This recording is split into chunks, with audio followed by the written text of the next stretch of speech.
I call to order.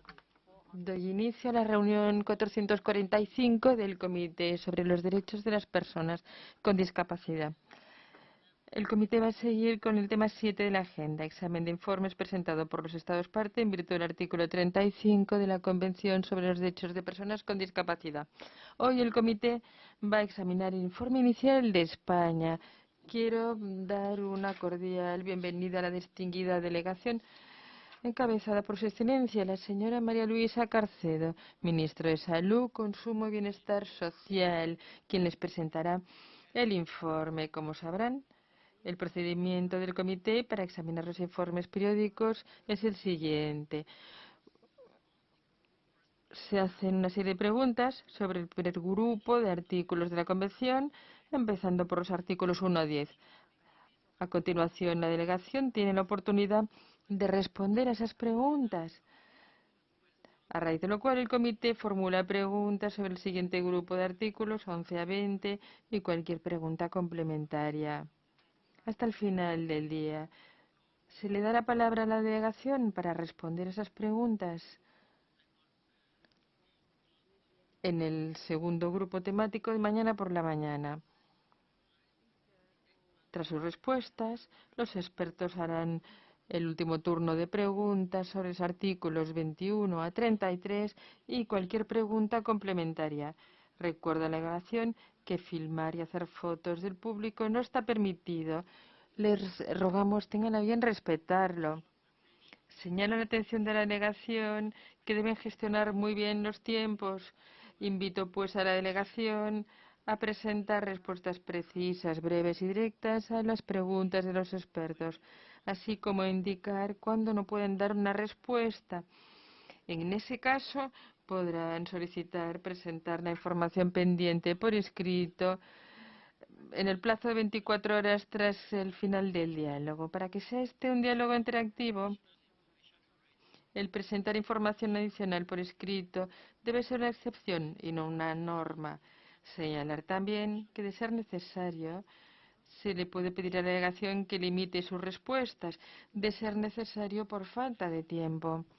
Recordar a la delegación que el discurso inaugural no debe superar los 20 minutos. Excelencia, señora María Luisa Carcedo, tiene usted la palabra.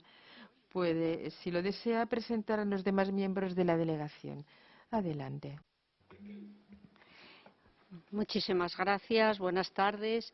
Presidente, miembros del comité y representantes de la sociedad civil, señoras y señores, la Convención Internacional sobre Derechos de las Personas con Discapacidad garantiza los derechos de cerca de 4 millones de ciudadanas y ciudadanos en España.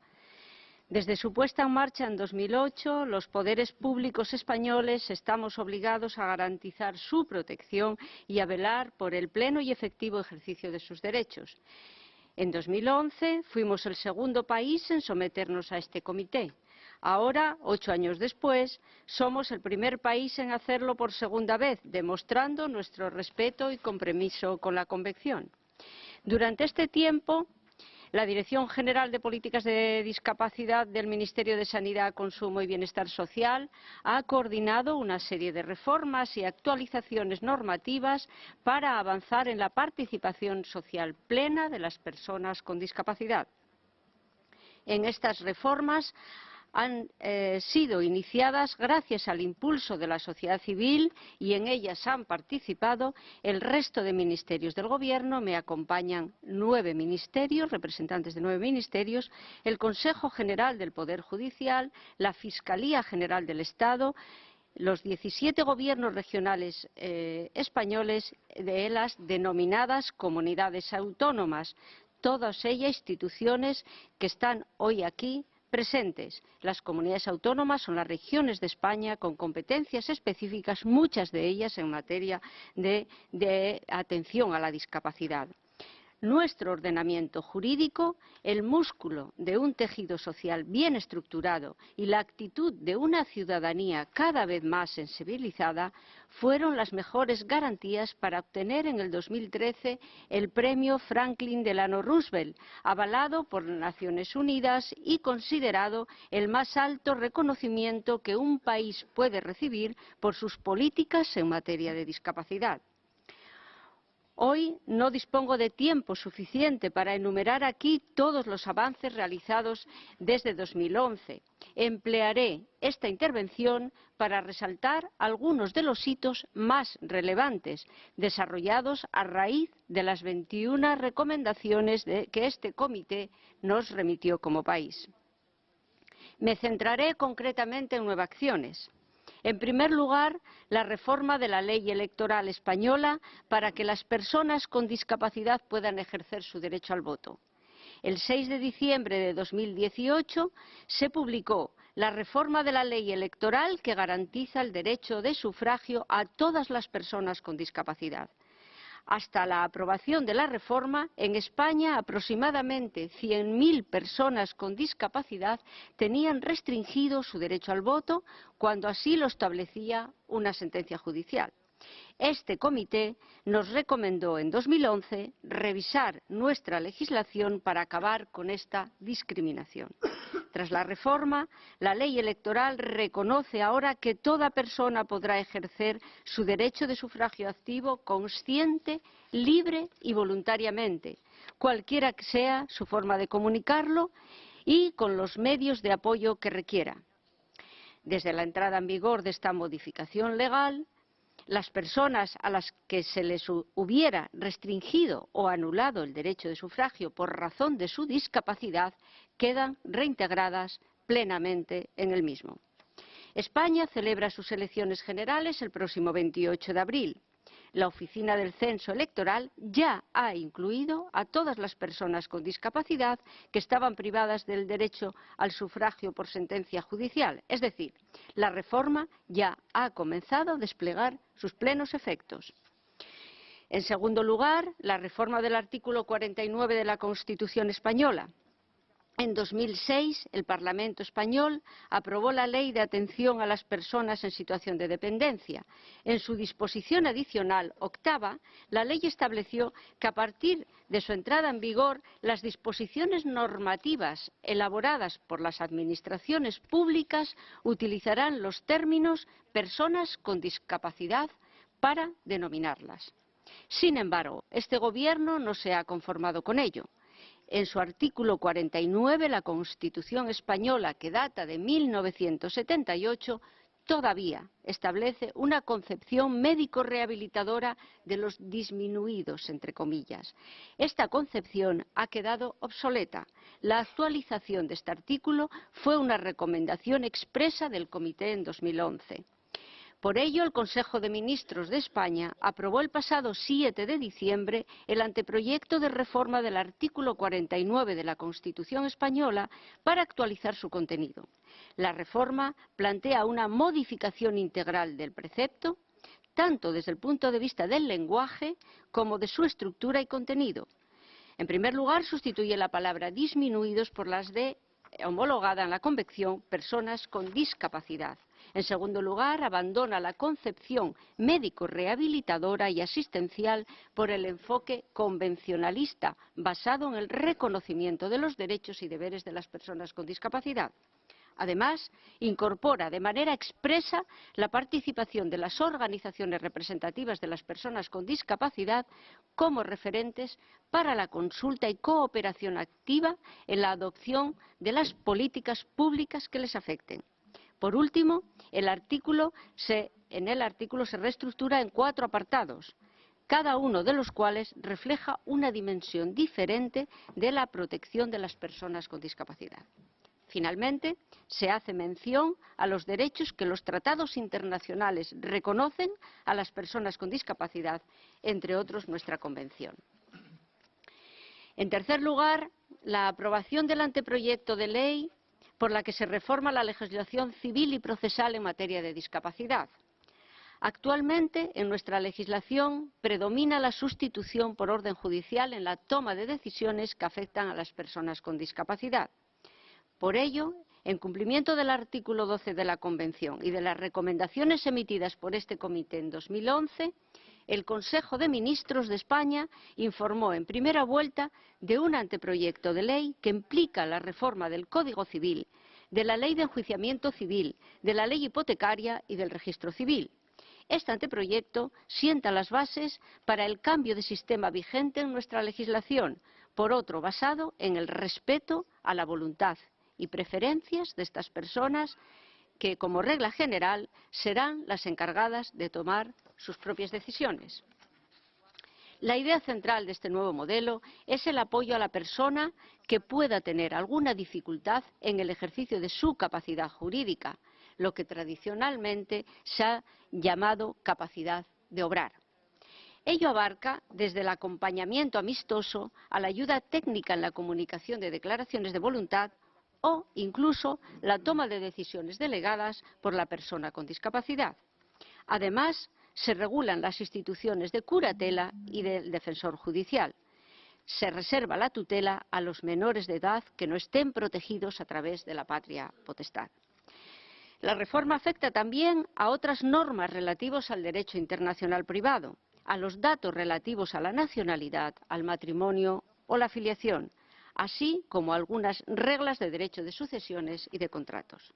La nueva regulación se inspira, siguiendo el artículo 10 de la Constitución española, en el respeto a la dignidad y libre voluntad de la persona, en la tutela de sus derechos fundamentales, así como en los principios y necesidad y proporcionalidad de las medidas de apoyo que en su caso pueda necesitar esta persona para el ejercicio de su capacidad jurídica en igualdad de condiciones con el resto de ciudadanía.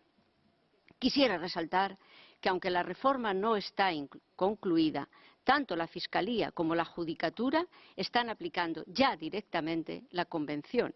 Se entiende que es derecho aplicable y se ha consolidado una jurisprudencia inspirada por la Convención en materia de capacidad jurídica y de apoyos. En cuarto lugar, el proyecto de una nueva ley orgánica de educación que impulsa el principio de educación inclusiva a lo largo de todo el articulado. Desde el Ministerio de Educación y Formación Profesional se han impulsado algunos avances significativos en esta materia para adaptarse a la Convención. Se incorporan medidas muy importantes que garantizan el derecho a la inclusión en el ámbito educativo y la aplicación del principio de accesibilidad universal. La Convención prohíbe de manera específica en su artículo 24 la discriminación en la educación. Para actuar según las recomendaciones trasladadas por el Comité en 2011, se han adoptado, entre otras, las siguientes medidas. El desarrollo, en primer lugar, de un nuevo proyecto de ley orgánica de educación aprobado ya por el Consejo de Ministros y a la espera de su trámite parlamentario. Este nuevo proyecto impulsa el derecho a la inclusión educativa a lo largo de todo su articulado. Los principales avances que incorpora son la mejora de la calidad y equidad en la educación mediante la propuesta de un currículo al servicio de la educación inclusiva que valore de forma positiva la diversidad. En segundo lugar, la mejora de las oportunidades de permanencia y participación del alumnado con necesidad específica de apoyo educativo en todas las etapas educativas. En tercer lugar, la promoción de la sensibilidad hacia la diversidad en la comunidad educativa, incorporando un área de educación en valores cívicos y éticos en las etapas obligatorias. El impulso también de la acción tutorial y de la orientación educativa como mecanismo de acompañamiento y apoyo del alumnado, familias y docentes. Y también la personalización de la evaluación curricular del alumnado con necesidad específica de apoyo educativo. En segundo lugar, este nuevo proyecto de ley educativa ha incorporado una disposición adicional cuarta, en ella con el título Evolución de la escolarización del alumnado con necesidades educativas especiales, se hace una mención específica a la Convención y al cumplimiento de los Objetivos de Desarrollo Sostenible de la Agenda 2030. Las administraciones educativas deberán desarrollar un plan para que los centros ordinarios cuenten con los recursos y apoyos necesarios y proporcionen las atenciones educativas específicas derivadas de la discapacidad para atender en las mejores condiciones a este alumnado. Además, las administraciones educativas prestarán el apoyo necesario a los centros de educación especial que escolaricen alumnado que requiera una atención muy especializada, para que sean centros de referencia y de apoyo para los centros ordinarios. Se recoge también que dichas administraciones educativas velarán porque las decisiones de escolarización garanticen la respuesta más adecuada a las necesidades específicas de cada estudiante. Es importante subrayar que en este proceso los padres, madres o tutores legales del alumnado serán preceptivamente oídos e informados, atendiendo siempre y en todo caso al interés superior del menor. Para desarrollar este plan de acción, el Ministerio de Educación, siguiendo la recomendación 81 del informe de junio de 2017 del Comité, ha abierto un proceso de diálogo permanente con los distintos sectores de la sociedad civil. También se ha impulsado un análisis integral de esta cuestión a nivel nacional y regional para implementar los ajustes que den respuesta a las necesidades del alumnado con discapacidad y permita avanzar en el proceso de inclusión sin dejar a ningún estudiante atrás. La quinta medida: se ha aprobado una reforma legal para favorecer la accesibilidad universal y otras mejoras sociales. Nos preocupa la escasez de edificios que cuenten con las medidas adecuadas para el acceso físico a la vivienda. Tan solo el 0,6% de los 10 millones de inmuebles cuentan con medidas adecuadas, por las características de nuestro país de ordenación de la vivienda. En cumplimiento del artículo 9 de la Convención y las recomendaciones emitidas por este Comité en 2011, el Consejo de Ministros aprobó el 1 de marzo de 2019 el Real Decreto Ley de Medidas Urgentes para atender la emergencia social en materia de vivienda. La norma obliga a los edificios de viviendas a realización de obras y actuaciones de accesibilidad con independencia de la cuantía de las mismas, si existe una ayuda pública de al menos el 75% del coste. Asimismo, establece la necesidad de elevar y destinar el Fondo de Reserva de la Comunidad de Propietarios a costear inversiones de accesibilidad para los espacios comunes.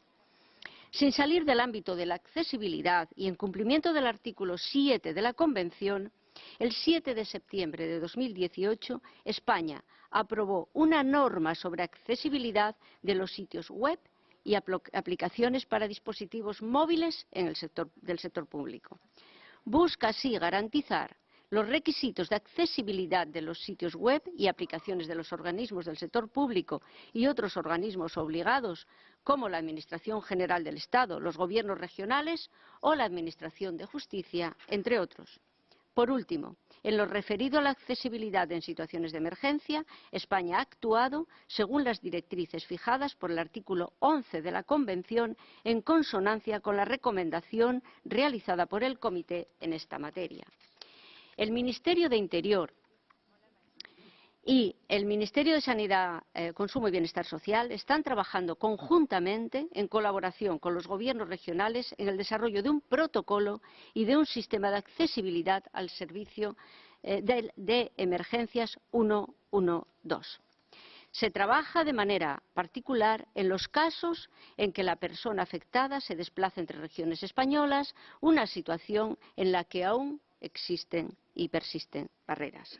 Me gustaría destacar la labor de sostenimiento económico que realiza la Dirección General de Políticas de Discapacidad al servicio de ES Visual, prestando a la Confederación Estatal de Personas Sordas de España desde hace 10 años.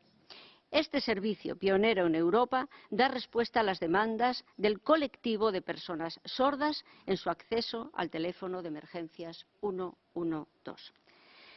Recientemente, el Ministerio del Interior se ha comprometido a mejorar la calidad y la disponibilidad de este servicio, garantizando la seguridad de las personas con discapacidad en cualquier punto del territorio español. Preocupados por esta realidad, quiero destacar el trabajo que venimos desarrollando en el seno de la Unión Europea para que la futura Directiva de Accesibilidad presentada en 2015 incluya la accesibilidad a las llamadas de emergencia a través del teléfono 112. En este sentido, el pasado 13 de marzo, la Eurocámara aprobó por amplia mayoría nuestra propuesta y confiamos en que supere los últimos trámites administrativos comunitarios. La sexta medida que quisiera destacar es que se ha constituido un grupo de expertos para estudiar la supresión de la esterilización acordada judicialmente. La actual legislación contempla la esterilización de personas de forma permanente porque no pueden prestar su consentimiento. El Comité instó a España en el 2011 a que suprimiera la esterilización sin consentimiento pleno y otorgado con conocimiento de causa del paciente o la paciente. España ha respondido a esta recomendación por 3 vías.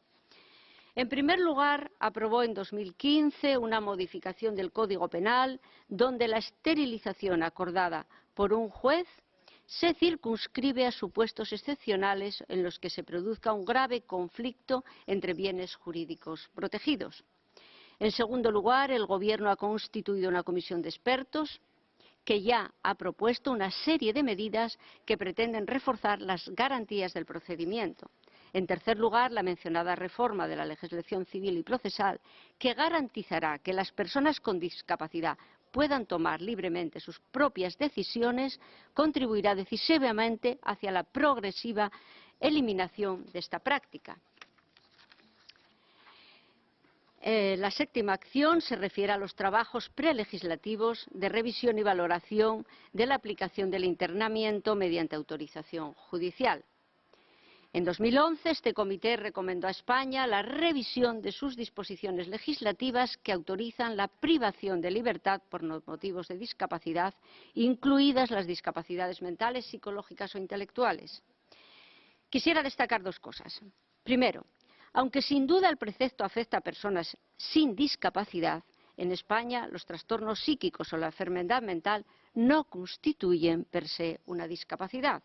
Por tanto, en la medida en que cumplan la doctrina establecida por el Tribunal Constitucional para las medidas que implican privación de libertad y que se observen los mismos requisitos para todas las personas, ciudadanas y ciudadanos españoles, tengan o no discapacidad, el internamiento no voluntario contemplado en el artículo 763 de la Ley de Enjuiciamiento Civil no implica discriminación jurídica alguna por razón de discapacidad. Y, en segundo lugar, que así lo reconoce el informe alternativo de 2018 elaborado por el propio CERMI, en su página 37 reconoce que en lo que se refiere a la adopción de internamiento involuntario resulta de aplicación la doctrina consolidada del Tribunal Constitucional. Esta doctrina recurre a los criterios de necesidad, idoneidad y proporcionalidad que justifican la objetividad de una medida que, persiguiendo una finalidad legítima, sea lo menos gravosa de las disponibles. Esto implica la menor afectación posible al derecho objeto de limitación. Por todo ello, de acuerdo con el citado marco normativo, el internamiento involuntario será configurado como una medida extraordinaria y excepcional orientada a responder a situaciones graves y urgentes en las que resulten insuficientes otros mecanismos de protección alternativos menos restrictivos, pero, insisto, para toda la ciudadanía española. En su adopción y desarrollo deberían aplicarse rigurosamente las exigencias y garantías contempladas en el artículo 763, sin que ello implique, insisto, ninguna discriminación por razón de discapacidad. En octavo lugar, la ampliación de la cartera de productos ortoprotésicos y mejora de su financiación. Me gustaría darle la importancia que merece la actualización que ha hecho este Gobierno, el Gobierno de España, en el catálogo del Sistema Nacional de Salud de prestaciones ortoprotésicas, que llevaba desde el año 1998 sin actualizarse. Se han incluido 48 nuevas prestaciones, entre ellas sillas de ruedas más ligeras y flexibles, férulas, corsés y los elementos externos de implante coclear, entre otros. Además, el Gobierno ha aumentado la aportación que los gobiernos regionales realizarán para financiar los productos incluidos en el catálogo hasta alcanzar el precio real de mercado, equiparando a todas las regiones españolas. En noveno y último lugar, España ha declarado oficialmente el 3 de mayo como Día Nacional de la Convención Internacional sobre los Derechos de las Personas con Discapacidad. Fue el 3 de mayo de 2008 cuando España puso en marcha la aplicación de la Convención. Los principios y los derechos que este texto reconoce suponen un cambio en el concepto de la discapacidad basados en los derechos de estas personas y la necesidad de su cumplimiento efectivo. En cumplimiento del artículo 8 de la Convención y las recomendaciones emitidas por este Comité en 2011, el pasado viernes 22 de febrero el Gobierno aprobó establecer el 3 de mayo como Día Nacional de la Convención Internacional sobre los Derechos de las Personas con Discapacidad de Naciones Unidas. Queridos miembros de este comité, no tengo tiempo de relatar todas las iniciativas que el Gobierno español ha adoptado en materia de discapacidad. Por ejemplo, se ha modificado el Código Civil que limitaba la capacidad de personas con discapacidad para contraer matrimonio. También se ha reformado la legislación para que las personas con discapacidad puedan acceder a la profesión judicial mediante la adaptación de los procesos de selección. Señoras y señores, tanto el Gobierno como la sociedad española están avanzando en materia de discapacidad. Como quizás conozcan, la Academia de Cine Española nominó la película Campeones para competir en los premios Oscar de Hollywood. El fenómeno que en España ha supuesto Campeones pone de manifiesto que la participación plena de las personas con discapacidad en la sociedad es posible. La sociedad será más solidaria, pero sobre todo más justa. Un éxito compartido con muchos otros países que miran a España como líder en políticas de discapacidad. Sin embargo, no podemos ni debemos bajar la guardia. Finalmente, antes de terminar mi intervención, me gustaría hacer una referencia expresa y agradecer su trabajo a la delegación española que me acompaña, representantes de nuevos ministerios, la Fiscalía General del Estado, el Consejo General del Poder Judicial y una representación de las regiones españolas, en concreto de la Comunidad Autónoma de Castilla y León, que en la actualidad está gobernada por un partido político diferente al del Gobierno de la Nación, pero que nos une este interés común como país. Se trata de una delegación que refleja el carácter transversal del compromiso de España con los derechos de las personas con discapacidad. Muchísimas gracias por su atención y quedamos a su disposición para cuantas preguntas consideren oportunas realizar a nuestra delegación. Muchas gracias. Muchas gracias, señora Carcedo. En nombre del comité le doy las gracias por su declaración introductoria y ahora doy la palabra al representante de la Institución Nacional de Derechos Humanos, el señor Rafael Muguruza. Tiene la palabra. 5 minutos. Gracias. Muchas gracias. En primer lugar, quiero expresar en representación del Defensor del Pueblo de España el agradecimiento por la invitación del Comité para participar en esta sesión de examen a los informes de España. Como conocen, la institución del Defensor del Pueblo actúa en su condición de institución española para la promoción y protección de los derechos humanos, acreditada así de conformidad con los principios de París y en virtud del mandato general de garantía de los derechos y libertades fundamentales que establece la Constitución española. La institución da cuenta periódicamente de su actividad a las Cortes Generales, el Parlamento español, de quien depende orgánicamente, aunque no funcionalmente, por lo que está asegurada su independencia de actuación y de criterio en todo cuanto se refiere al respeto de los derechos fundamentales de todas las personas y a la tarea de supervisión de la actividad del sector público en España, en todos los ámbitos, estatal, autonómico y local. Con relación a los trabajos preparatorios en este procedimiento de examen, el defensor remitió en febrero de 2017 una aportación escrita para su consideración por parte del Comité a la hora de elaborar las cuestiones al Estado. La mayoría de las cuestiones ahí referidas siguen siendo objeto de atención preferente y próximamente se publicará el informe 2018 con una actualización de algunos de los puntos ahí tratados. La discapacidad es uno de los ámbitos más transversales de los que se ocupa el Defensor del Pueblo en sus diferentes dimensiones, como queda plasmado en la mayoría de los capítulos de los informes anuales dirigidos al Parlamento. Las quejas de las personas con discapacidad y de sus familias y las de las diferentes entidades y organizaciones representativas las investiga la institución directamente ante la Administración General del Estado, cuando resulta competente, ante las administraciones autonómicas que asumen las principales competencias desde el punto de vista prestacional y ante las administraciones locales que comparten esa tarea. Reiteradamente la institución recuerda a todas estas administraciones el deber ineludible de adaptar sus políticas y medidas legales y administrativas a los principios recogidos en la Convención de los Derechos de las Personas con Discapacidad, como al resto del ordenamiento jurídico. Con relación a los principios y obligaciones generales de la Convención, ya se han comentado las novedades legislativas producidas en el periodo desde 2011, así como la aprobación de distintos instrumentos de planificación estratégica. Dadas las características de esta intervención, tan solo voy a aludir muy brevemente a algunas cuestiones de carácter general y normativo a las que en la institución consideramos puede prestarse una especial atención.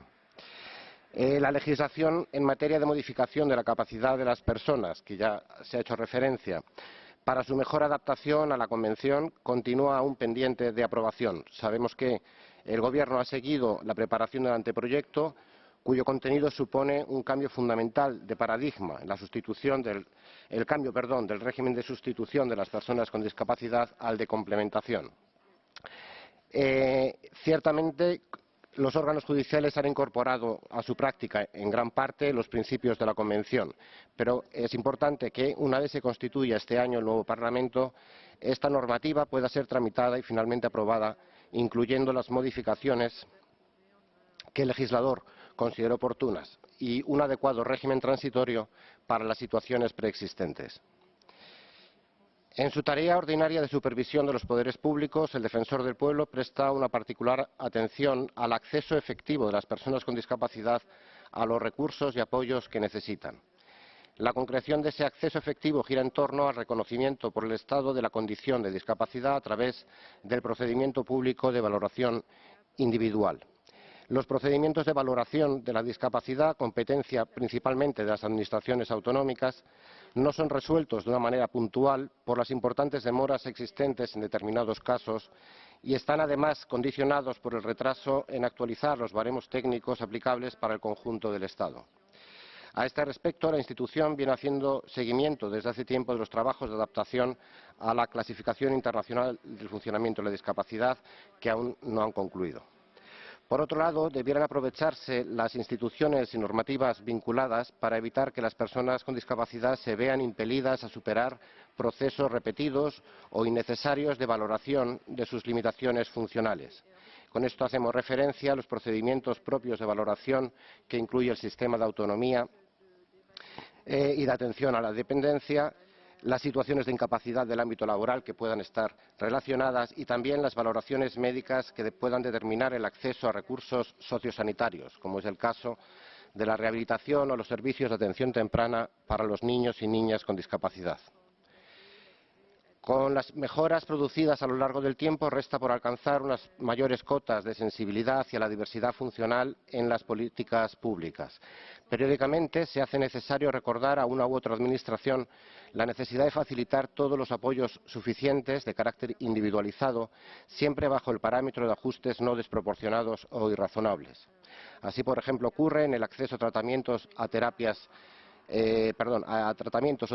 innovadoras en materia de salud, la igualdad de oportunidades en los procedimientos de incorporación al empleo público o la realización efectiva del derecho a una educación inclusiva. Por otro lado, la puesta a disposición.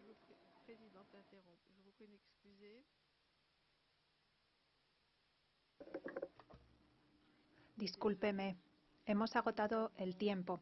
Quisiera ahora dar la palabra al representante del Marco Independiente de Seguimiento, el señor Jesús Martín Blanco. Tiene la palabra durante 5 minutos. Gracias. Presidente, ministras, miembros del comité, el CIRME asiste a la segunda revisión al Estado español en calidad de mecanismo independiente de seguimiento de la CRPD. Hemos tratado de materializar desde la incidencia y el activismo político y social las recomendaciones del comité de 2011, que han sido nuestro timón para reclamar una correcta implantación de la Convención en España. Recomendaciones que en un 80% no han sido atendidas, lo que pone de relieve el tibio compromiso de España con este tratado. El CERMI es un agente beligerante y crítico ante las vulneraciones a los mandatos de la Convención, pero también es un actor propositivo para que las violaciones a nuestros derechos humanos sean reparadas. En este sentido, el CERMI ha propiciado un cambio legislativo en el régimen electoral español para que todas las personas con discapacidad, sin excepción, podamos ejercer el derecho a sufragio, y una reforma de la Constitución para que se recoja la discapacidad conforme dicta la Convención. Hemos trabajado intensamente para hacer pedagogía de los artículos 12 y 13, contribuyendo a que España haya comenzado la reforma de su legislación civil y procesal y eliminando los obstáculos legales que impedían que formáramos parte de un jurado popular. Había que promover la toma de conciencia hacia la Convención, por eso pedimos al Gobierno que declarase el día 3 de mayo Día Nacional de la CRPD y al legislador que constituyera en ambas cámaras comisiones específicas para el abordaje legislativo de la discapacidad. Hay que valorar que el Poder Judicial mantenga activo el Foro Justicia y Discapacidad y que haya creado una Fiscalía Especializada de Discapacidad que, por cierto, debe ser dotada de recursos para que sea verdaderamente efectiva. Todo esto ha sido gracias al diálogo civil fortalecido por el Estado español, que ha entendido que la razón de ser de la sociedad civil de la discapacidad reside en maximizar el protagonismo y el bienestar de la gente. La Convención es el marco referencial del CERMI y nuestra labor se dirige a subsanar las todavía múltiples discriminaciones que sufrimos las personas con discapacidad en España. Cito solo los ejemplos más flagrantes. Como feminista convencido que soy, inicio este amargo relato recordando que el sistema penal español sigue autorizando la esterilización forzosa que se aplica fundamentalmente a mujeres y niñas con discapacidad incapacitadas judicialmente. Una práctica en la que conviven el machismo y el estigma hacia la discapacidad y que vulnera sus derechos sexuales y reproductivos y atenta contra su integridad personal.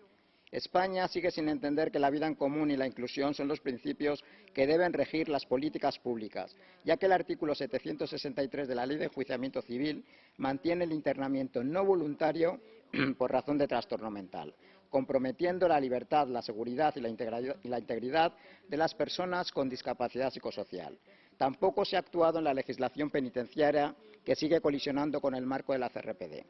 El incumplimiento normativo en accesibilidad universal supone un auténtico fracaso en las políticas públicas españolas. El 4 de diciembre de 2017 expiraba el límite legal temporal para que todos los entornos, productos y servicios fueran accesibles. Pero España sigue llena de barreras sin que haya habido una reacción legal para exigir el cumplimiento de la norma y castigar las vulneraciones. Esta falta de compromiso tiene además efectos nocivos en todas las esferas de nuestras vidas. En materia educativa no me extenderé porque el Comité dispone de información y criterios muy recientes sobre la situación en España. Solo puedo añadir que no hay ningún esfuerzo en marcha, ninguna acción pública vigorosa para dar efectividad a los mandatos de la Convención en materia de educación inclusiva. Otro aspecto que tenemos que abordar es la reversión de los recortes de derechos, prestaciones y apoyos recibidos debidos a la crisis económica y a las políticas de austeridad aplicadas desde 2008, y que la discapacidad hemos padecido en primera línea. Algo que también incide desfavorablemente en nuestra vida independiente por la escasez de recursos que se destinan para hacerla efectiva y por la falta de regulación de figuras como el asistente personal y de una estrategia valiente de desinstitucionalización. Es decir, hacer cosas para cambiar la atención pasiva a la dependencia por autodeterminación, autonomía y vida en comunidad. ¿Qué es lo que nos exige este tratado? La configuración competencial del Estado español hace que gran parte del contenido de la Convención recaiga en las comunidades autónomas. Sin embargo, su legislación en la legislación autonómica ha sido casi nulo y apenas se invoca ni se aplica entre los operadores jurídicos. Reseñar que se incumplen los principios de París, ya que el CERMI no cuenta con una financiación específica para el cumplimiento de su labor como mecanismo independiente, teniendo que sufragar este trabajo con presupuestos de otros programas.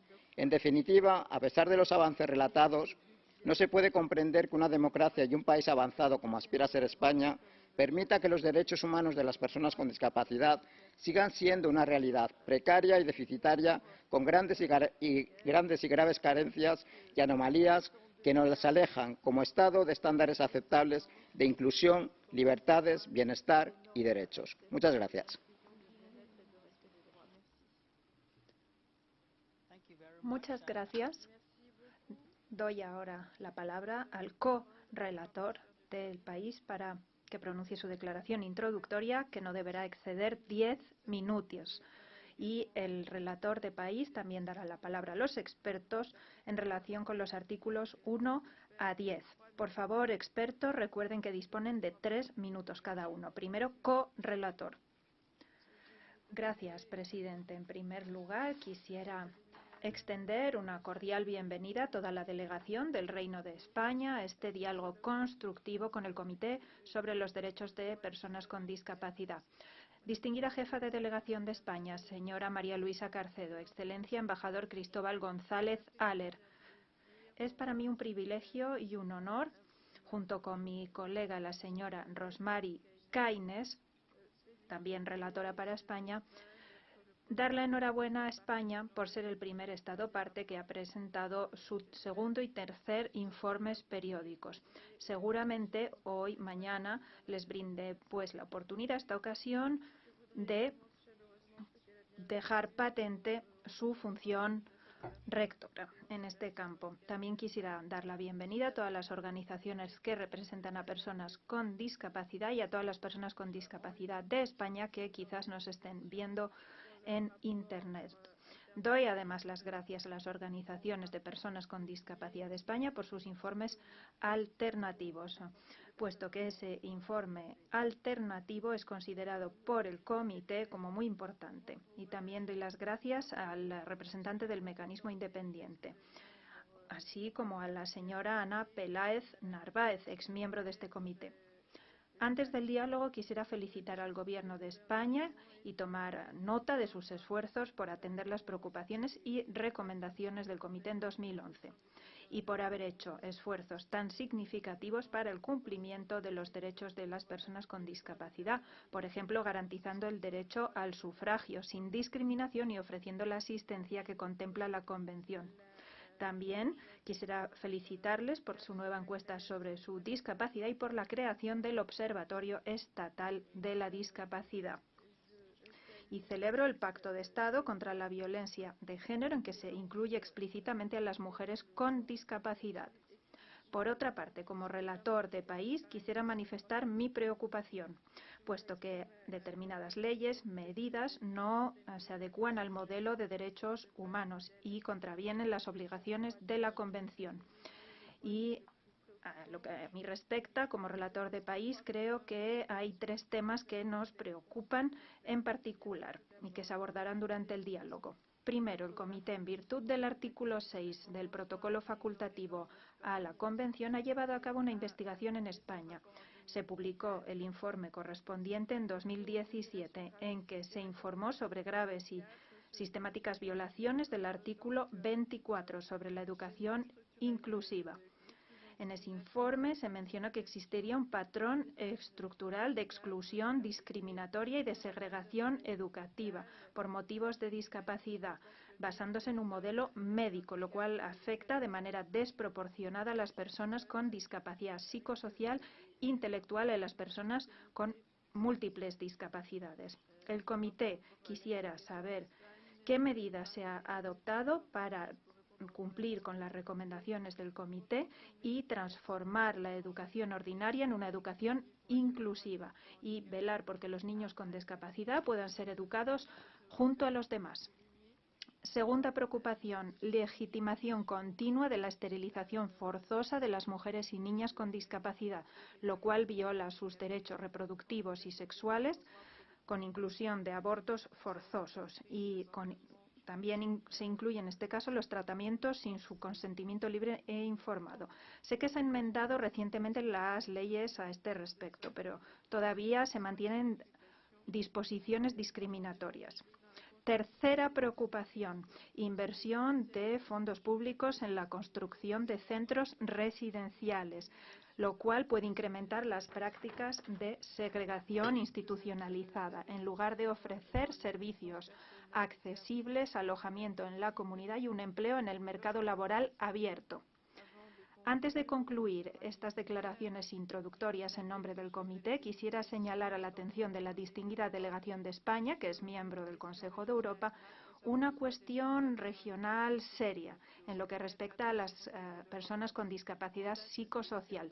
En una carta que se dirigió al Consejo de Europa en septiembre de 2017, el Comité, junto con el Relator Especial de Naciones Unidas sobre los derechos de las personas con discapacidad, en esa carta se planteaba graves preocupaciones acerca del proyecto de protocolo al convenio del Consejo para la protección de los derechos humanos y la dignidad del ser humano con respecto a las aplicaciones de la biología y la medicina, convenio sobre los derechos humanos y la biomedicina. De esta manera se vulneran varios artículos de la Convención, en particular el 14, en que se legitima el uso de la fuerza y la privación arbitraria de libertad, un proyecto que incluye un lenguaje estigmatizante al hacer referencia a las personas con discapacidad psicosocial y en que se vulnera el derecho a la no discriminación.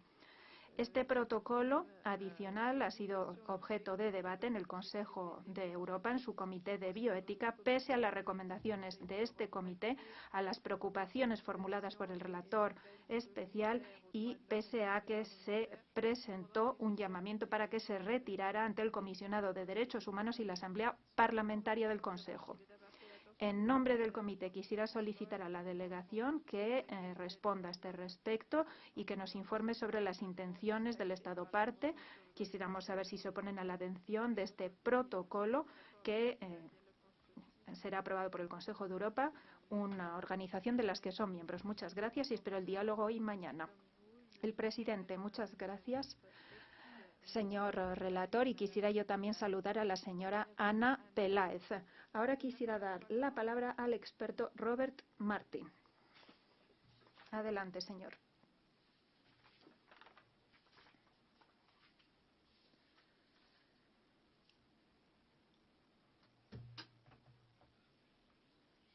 Gracias, presidente.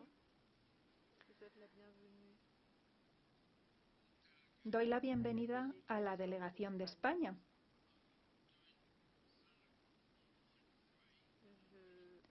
En artículo 4.3, primero. ¿Nos puede decir cómo colabora el Gobierno con las organizaciones de personas con discapacidad? ¿Cómo permite que participen en la adopción de decisiones, como se dispone en el artículo 4.3 y en la observación general 7? ¿Pueden informarnos también si las personas con discapacidad intelectual participan en las organizaciones de personas con discapacidad en esa labor? Y si las personas con discapacidad psicosocial participan también en la labor de esas organizaciones. ¿Podría informar al comité si se adecúan ustedes al enfoque de derechos humanos que se dispone en la Convención? Los funcionarios del Gobierno, la Judicatura, ¿toman en cuenta las necesidades de las personas con discapacidad? Y de no ser así, ¿qué planes tienen en ese sentido? Muchas gracias. Gracias a Robert. Adelante, señora Watson. Yo también quisiera dar la bienvenida a la delegación de España. Señora Utami, en el uso de la palabra. Muchas gracias por los datos actualizados que nos han proporcionado. Yo quisiera hacer una pregunta sobre los niños con discapacidad. En su informe mencionan que tienen programas, políticas para que los niños con discapacidad puedan expresar su opinión, para que disfruten de ese derecho, lo cual se contempla en el segundo Plan Estratégico 2013-2016 para los niños y los adolescentes. En ese plan se prohíbe la discriminación por motivo de discapacidad. En relación con ese informe, quisiera hacer varias preguntas. Primero, ¿pueden ofrecer datos sobre medidas legislativas que garanticen el respeto de los derechos de los niños con discapacidad que viven en instituciones? En segundo lugar, informe sobre las medidas de protección de los derechos de los niños con discapacidad en casos de violencia de género. Otra pregunta más. Interseccionalidad. Niños con discapacidad y educación inclusiva. ¿Pueden informarnos sobre las medidas adoptadas? ¿Pueden brindar datos desglosados sobre los niños que acuden a escuelas inclusivas y no especiales? Siguiente pregunta. Sírvanse informar sobre las medidas adoptadas para que los niños con discapacidad en zonas rurales tengan acceso en igualdad de condiciones a los programas y servicios comunitarios, también a los servicios de atención temprana y a los recursos financieros que ofrece el Gobierno. Siguiente artículo que quisiera evocar, accesibilidad. Me gustaría saber si en las leyes se contempla el diseño universal y también en el presupuesto del Ministerio de Obras Públicas. ¿Qué recursos, qué medidas financieras se han adoptado para velar por que se cumpla el principio básico de la no discriminación y para ofrecer acceso universal a los servicios a las personas con discapacidad? Gracias. Señora Kim, ahora tiene la palabra. Muchas gracias, presidente. Doy la bienvenida a la distinguida delegación de España. Tengo una pregunta sobre los artículos 3, 6 y 8. Artículo 3. En el párrafo 1 de su respuesta a la lista de cuestiones explican que el Gobierno de España ha aprobado una nueva ley sobre los derechos y la inclusión social de las personas con discapacidad. Y en el párrafo 3 de su respuesta se hace referencia a los principios que inspiran el texto refundido. Me gustaría saber si esos principios son los mismos que se recogen en el artículo 3 de la Convención. Me gustaría saber si nos pudieran informar más sobre esa estrategia, sobre cómo se alienta la participación de las personas con discapacidad psicosocial. Me gustaría saber cómo se vela para que no se las discrimine, para que tengan autonomía, para que puedan hacer sus propias elecciones, para que sean independientes, como se contempla en ese texto refundido y en esa ley sobre la inclusión social de las personas con discapacidad. Me gustaría saber qué dice además ese texto refundido sobre las mujeres y niñas con discapacidad psicosocial. A este respecto, me gustaría saber si van a modificar o abrogar las leyes que justifican los tratamientos o el internamiento involuntarios. En particular, el artículo 263 de la Ley de 2000 y el artículo correspondiente de la Ley de 2002, mediante los que se viola la autonomía individual.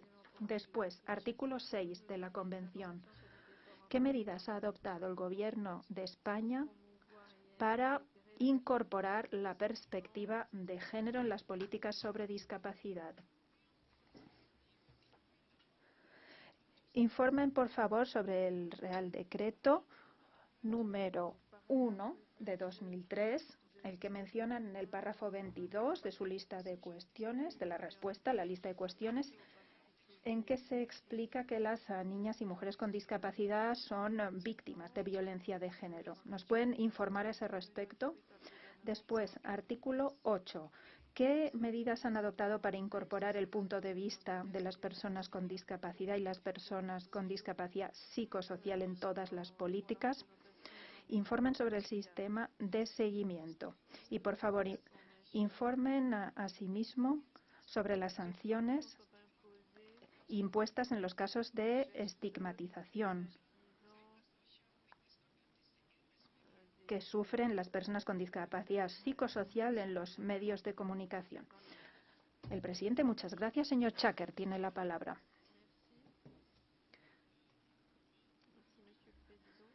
Gracias, presidente. Yo voy a hablar sobre la sensibilización. Artículo 8.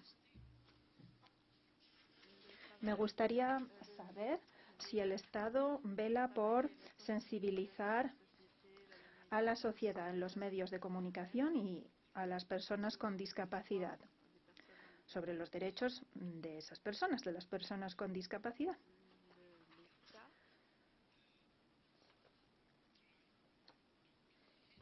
¿Intenta el Gobierno incrementar la toma de conciencia, el conocimiento de la Convención y de su protocolo facultativo en todos los niveles y en particular entre los partidos políticos, el Parlamento y los funcionarios gubernamentales, así como en la sociedad civil, los medios de comunicación y entre las personas con discapacidad, así como en el público general? Gracias. Tiene ahora la palabra el señor Samuel Kabue. Adelante.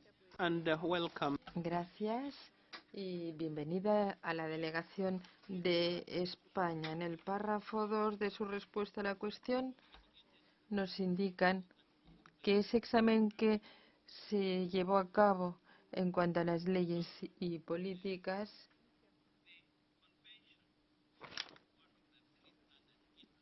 la Convención no fue uno de los instrumentos normativos que rigieron esa revisión. ¿Pueden explicarnos cuáles son esos 3 instrumentos? Y explíquenos cuál es el rango, la importancia de la Convención, porque es, según la Convención, que las observaciones finales pidieron que se revisasen estas leyes. Segunda pregunta, tiene que ver con el artículo 5.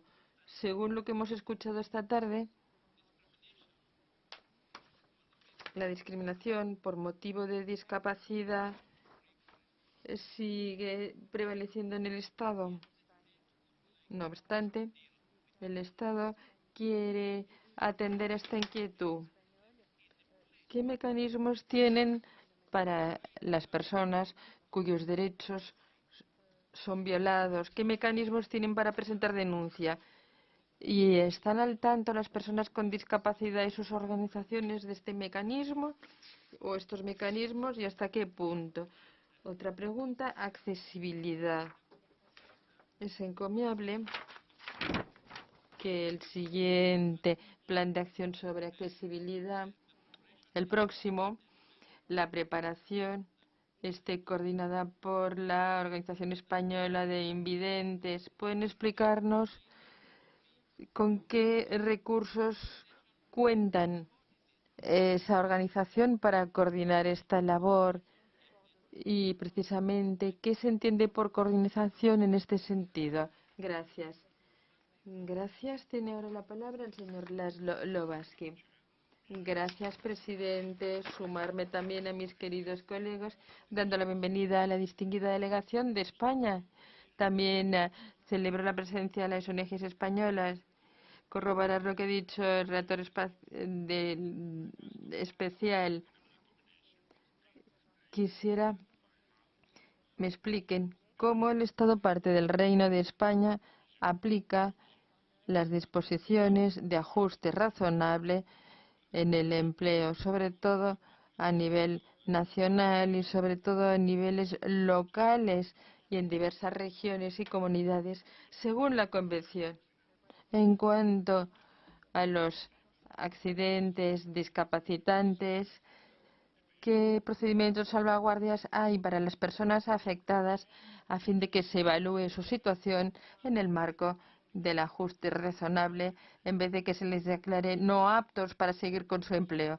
En el marco del ajuste razonable hay salvaguardas sobre la calidad de los servicios de interpretación de lengua de señas.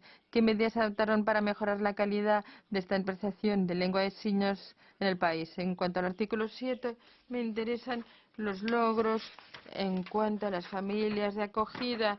¿Podrían explicarnos el número de niños con discapacidad en familias y qué medidas se han adoptado para prevenir la institucionalización de niños con discapacidad? En ese sentido, no sé si pueden explicarlos qué servicios hay disponibles de padres con discapacidad para educar a los hijos en familias. Quisiera saber si hay obstáculos jurídicos para las personas con discapacidad adopten a hijos. En cuanto a la accesibilidad, el plan del Estado de los años 2013 a 2016 sobre regulación urbana, innovación del 2017. ¿Pueden explicarlos cuál es la situación actual? En cuanto al derecho a la vida, ¿podrían explicarnos la legislación actual sobre el aborto según los principios relacionados con la discapacidad de la Convención? En cuanto al artículo 6, ¿podrían explicarnos qué salvaguardas hay para prevenir la esterilización forzada sin el consentimiento de la persona con discapacidad? Gracias. Gracias. Tiene la palabra el señor Schäfer. Gracias. Una cordial bienvenida a la delegación. Tengo una pregunta sobre los artículos 4 y 5. Les daré un ejemplo relativo al artículo 24. Según entiendo, un tratado internacional como la CRPD forman parte de la legislación interna de España y el derecho interno debe interpretarse según los tratados internacionales. 3 preguntas quisiera hacer sobre el estatus de la CRPD en la legislación interna. Primero, ¿los derechos de la CRPD son de aplicación directa en los procedimientos administrativos judiciales internos en el sentido que dan derechos ejecutorios a la persona? ¿Qué ocurre si la legislación interna no puede interpretarse según el tratado? ¿Qué ocurre en caso de conflicto que no pueda resolverse con medidas interpretativas? ¿Cuál es la jerarquía entre el tratado como la CRPD y la ley estatutaria española? Un ejemplo, remitirles a un fallo del Tribunal Constitucional. Si no me equivoco, el Tribunal Constitucional, en cuanto a una solicitud del 2014, reconoció la educación inclusiva como un principio, pero no como un derecho, con lo cual las decisiones sobre escolaridad no podían revisarse judicialmente. Entiendo que tribunales inferiores desde entonces modificaron este fallo. Quisiera saber cuál es el estatus actual de esta jurisprudencia. Los fallos administrativos sobre medidas específicas sobre escolaridad se someten a revisión judicial o, como indica el caso del Tribunal Constitucional, no pueden revisarse judicialmente. El proyecto para la nueva Ley Orgánica de Educación zanja la cuestión. Si los tribunales pueden revisar medidas específicas y decisiones sobre escolaridad, topan con muchos obstáculos y quiero destacar 2. Una revelación sustancial de un proceso de revisión judicial tiene dificultades si las directrices específicas para la evaluación inicial no existen. ¿Qué medidas tiene Estado parte para permitir un proceso de revisión cabal? Segundo, el proceso de revisión administrativa y judicial que dio pie a medidas específicas para las personas con discapacidad y su escolaridad pueden tomar varios años antes de llegar a una decisión concluyente ejecutiva. Es decir, que en una conclusión incluso positiva puede ser inútil para el solicitante. ¿Cómo pretende atajar esta cuestión el Estado parte? Gracias. La correlatora de país tiene la palabra. Perdón. Correlatora de país, la señora Rosemary Case, tiene la palabra. Muchísimas gracias, presidente. Me sumo a los colegas agradeciendo a la delegación del Reino de España el haber venido aquí esta tarde y su discurso inaugural tan completo. Enlazar con las preguntas que ya hicieron mis colegas Marco Schäfer y el señor Lewandowski en lo referente a la aplicación procesal del derecho internacional en los tribunales internos. ¿Podrían darle al comité una idea sobre cómo los tribunales nacionales aplican la denegación de ajuste razonable como forma de discriminación? cómo dan curso a las obligaciones del Estado según la Directiva de la Unión Europea y el artículo 5 del CRPD con el comentario general 6 sobre igualdad y no discriminación. Quisiera me expliquen qué principios jurídicos y marcos normativos informan la solicitud, la aplicación a nivel interno. Segundo, cómo la ley sobre derechos de personas con discapacidad y su inclusión social o ese proyecto de ley, cómo atiende a las formas interseccionales y múltiples de discriminación. Segundo lugar, una pregunta que tiene que ver con el artículo 5 y el 8. Cómo la legislación de discurso de odio protege frente a prácticas discriminatorias y nocivas que objetivan y estigmatizan a las personas con discapacidad, creando estereotipos negativos de las personas con discapacidad, incluyendo los medios de comunicación y acontecimientos culturales con referencia específica a personas con autismo y discapacidad psicosocial. Gracias. Thank you. Country co-report. Gracias. Correlator de país. El señor Ruscos tiene la palabra. Sí, varias preguntas complementarias al Estado parte. Quisiera saber si el Estado parte pretende revisar y enmendar todas las leyes y políticas, todas las medidas a todos los niveles en lo referente al suministro de servicios según el modelo de derechos humanos de discapacidad.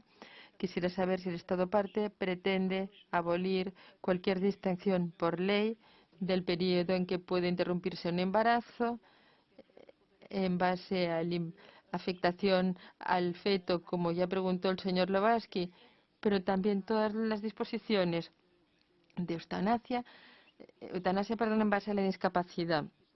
Quisiera saber qué medidas existen para garantizar que los edificios y otros lugares públicos cuenten con braille y dispositivos de fácil lectura y guías, lectores, intérpretes de lengua de señas intermediarios para facilitar la accesibilidad a los edificios para todas las personas con discapacidad, en especial con deficiencias intelectuales sensoras.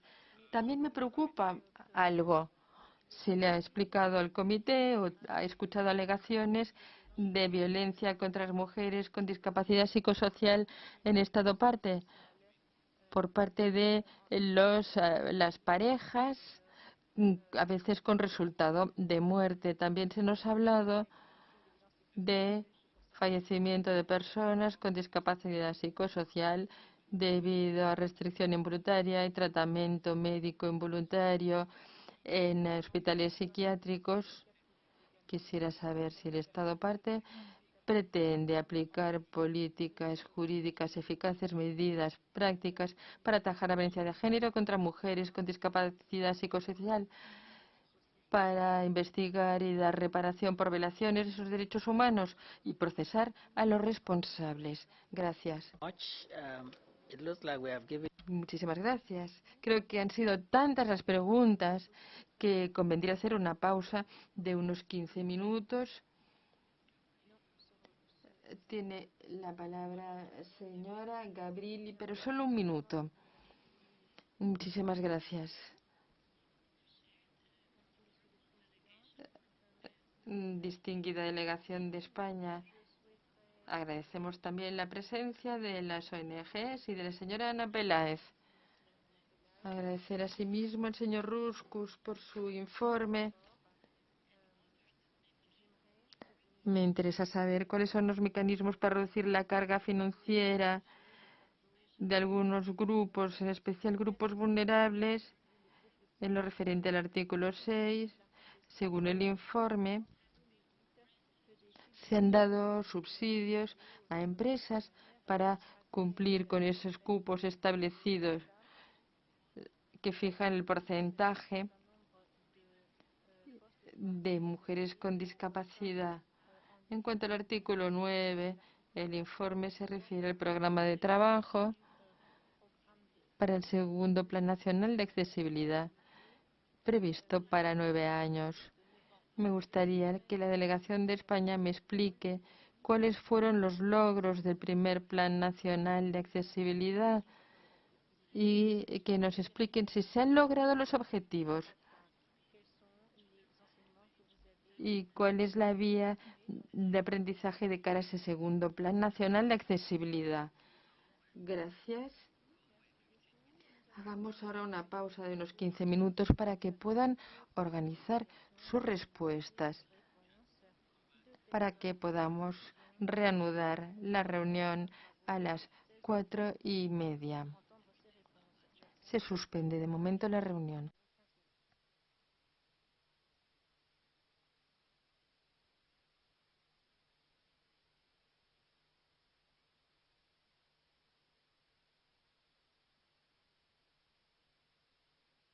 Bienvenidos de nuevo.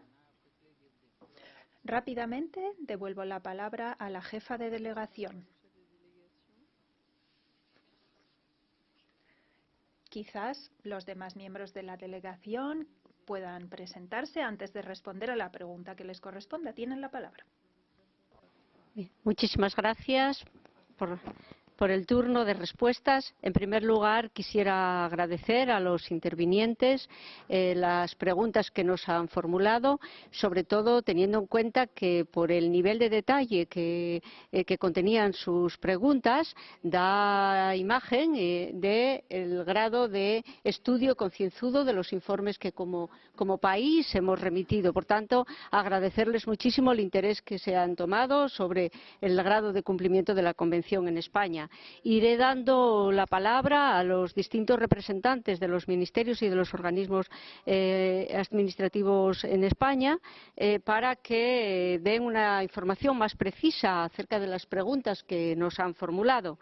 En primer lugar, daré la palabra al representante del Consejo General del Poder Judicial en España acerca del valor de la Convención en el entramado jurídico español. Y antes de darle la palabra, quisiera hacer un comentario sobre nuestra estructura de respuestas.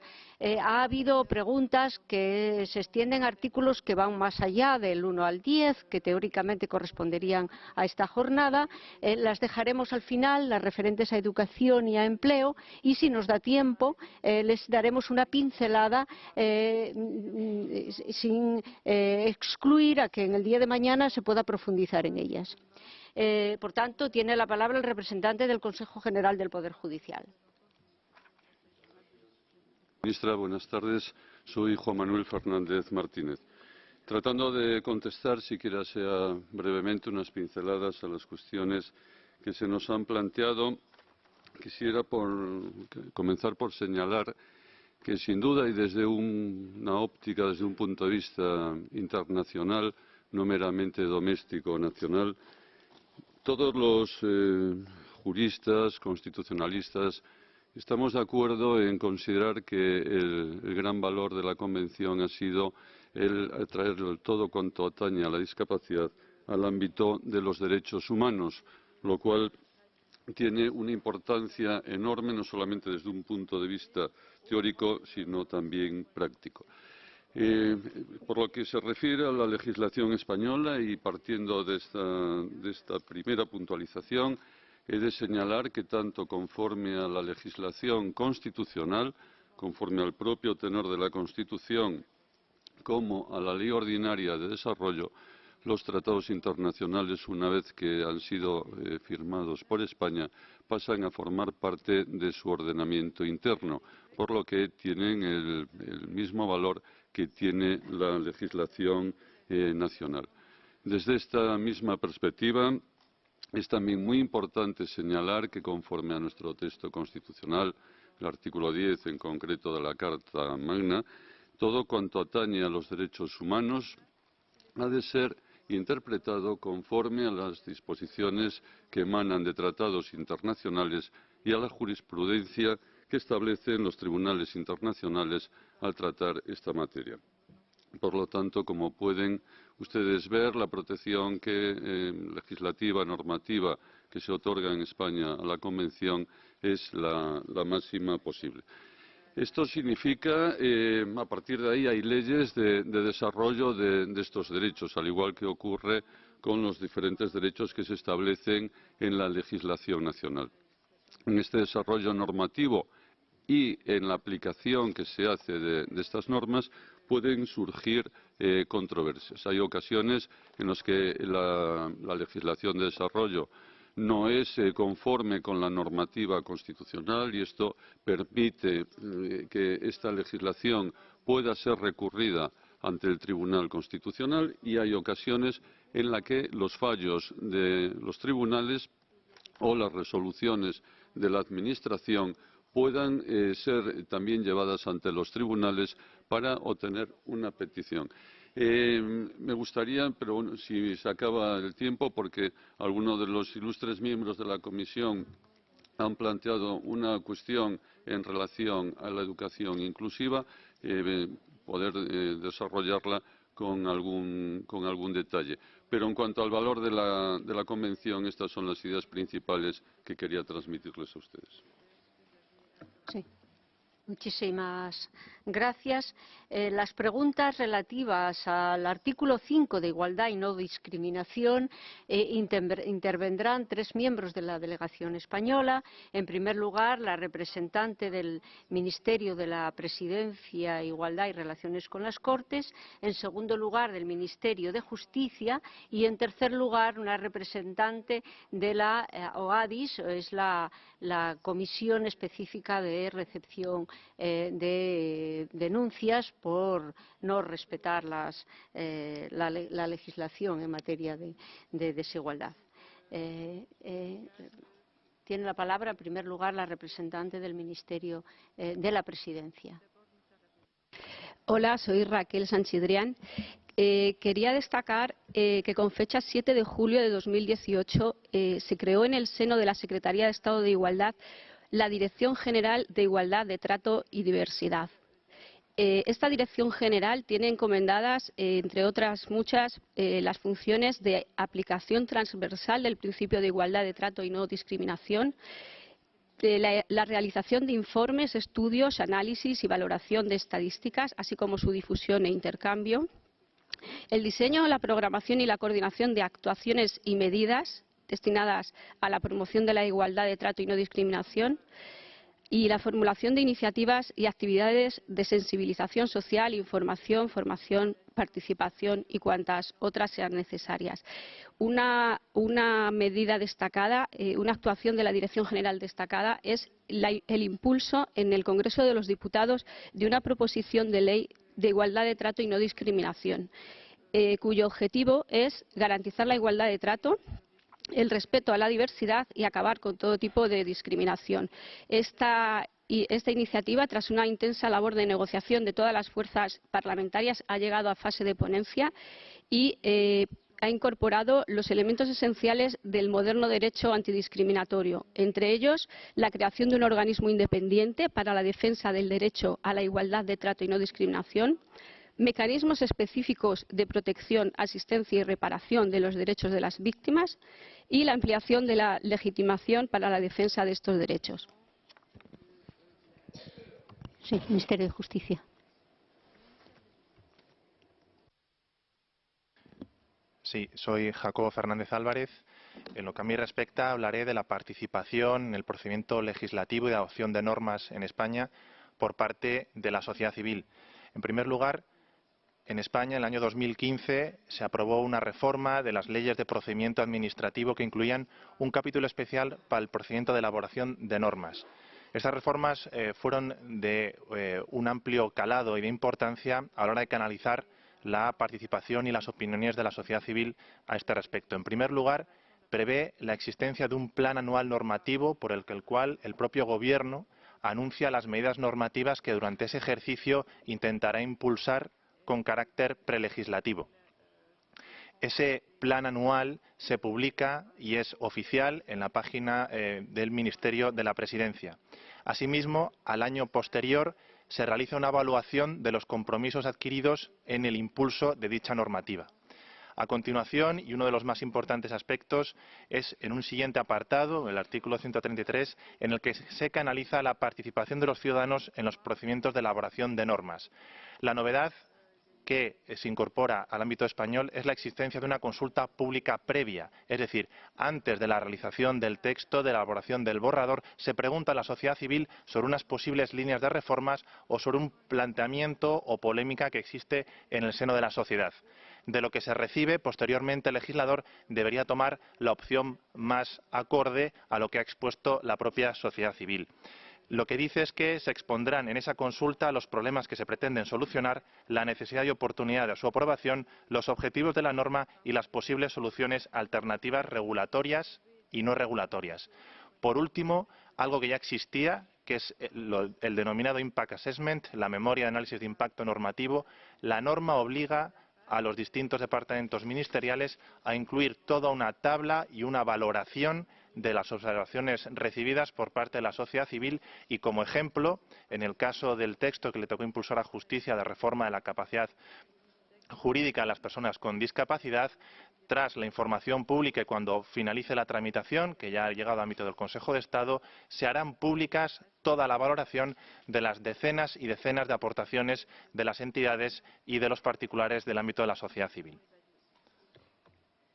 Muchas gracias. Ahora la Oficina de Atención a la Discapacidad, adscrita al Ministerio de Sanidad, Consumo y Bienestar Social. Buenas tardes, me llamo María Luisa Peña Roldán. La oficina ha sido presentada en febrero del año 2019, precisamente presentada con nuestra ministra.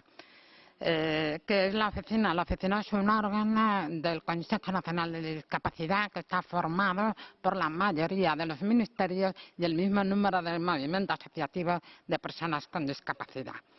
Las funciones de la oficina se refieren a recibir consultas, quejas y denuncias de personas con discapacidad, el movimiento asociativo, incluso cualquier persona privada. La ADIS, cuando recibe esas consultas y quejas, lo que hace es abrir un expediente informativo y, si necesita información, pide esa información a los distintos ministerios o organismos públicos y privados, y en ese trámite muchas veces suelen resolverse los asuntos. Las materias en las que conocen son telecomunicaciones y sociedad de la información, espacios públicos urbanizados y urbanizables, administración de justicia, relaciones con las administraciones públicas, patrimonio cultural y bienes y servicios a disposición del Estado. Con esas consultas, esas quejas y esas denuncias, la oficina presenta un informe anual al Pleno del Consejo Nacional de la Discapacidad, recomendaciones, y hace un seguimiento de esas recomendaciones. Igualmente presenta hechos a una comisión permanente también del Consejo Nacional de la Discapacidad. En cuanto a las denuncias, tienen que ser a nivel estatal. Cuando se refieren a comunidades autónomas, las derivamos directamente a las comunidades autónomas. Cuando se refieren a nivel estatal, hacemos lo que se denomina actuaciones previas, un informe, y este informe lo dirigimos a la Dirección General de Discapacidad, pues si fuera susceptible de iniciar un procedimiento de infracciones y sanciones que finalice con una sanción. Muchísimas gracias. Continuamos con las preguntas relativas al cumplimiento del artículo 6, mujeres con discapacidad. En este punto tomarán la palabra la representante del Ministerio de la Presidencia, Igualdad y Relaciones con las Cortes y, en segundo lugar, representante del Consejo General del Poder Judicial.